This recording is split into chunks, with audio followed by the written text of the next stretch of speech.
Non-existence ideation. Have I talked about this? Like, I literally like feel like I did, but like maybe I didn't.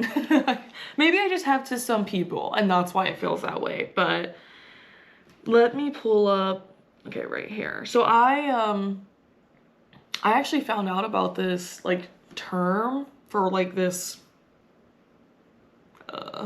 let's say symptom, something you can experience, I don't know, whatever, was just in one of my silly fun Pinterest deep dives. Not really, I wasn't searching for anything, I don't think, at the time, but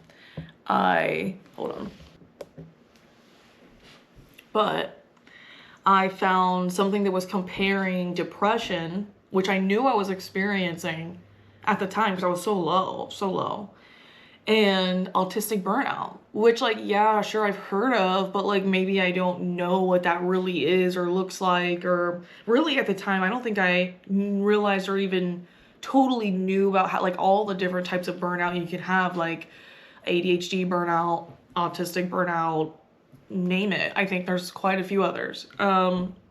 So it was doing what's the type of like chart, Venn diagram?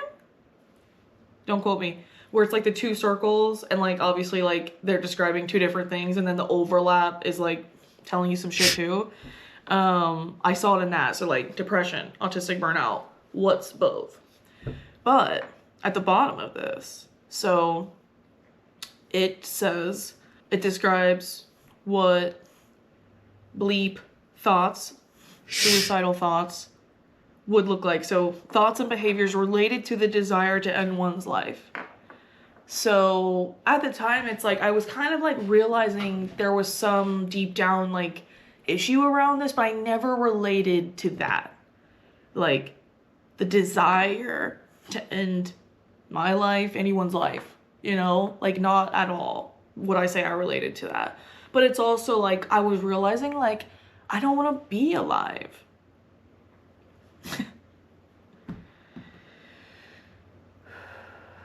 Or at least I didn't like living. I was not enjoying it. It felt like the hardest struggle of my life. Like it felt like I was fighting for my life in a way.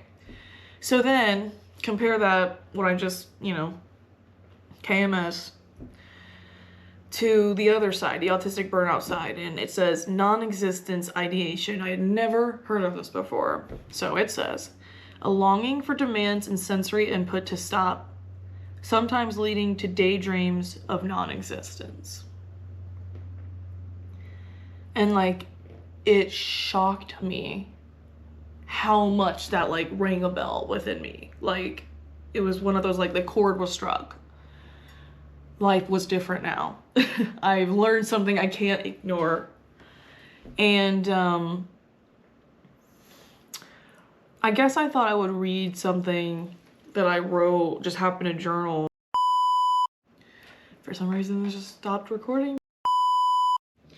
All right, fingers crossed that this works. For some reason, it keeps tapping at me. So I want to read something that I put in my little phone journal that's usually just kind of like brain dump, word vomit kind of vibes. So, coffee break. Okay, this is from March. Before I found out about the non-existence ideation, like term, that it existed. I wrote, I am so tired. So tired. I don't want to get out of bed. I don't want to move my body. I don't want to go anywhere. I don't want to do anything. I don't want to perform. Grab the mask and force it onto my face. Standing in the dark alone with a spotlight on my fake smile. Laughing so I don't cry. Joking so I don't tell the truth. Hiding in plain sight.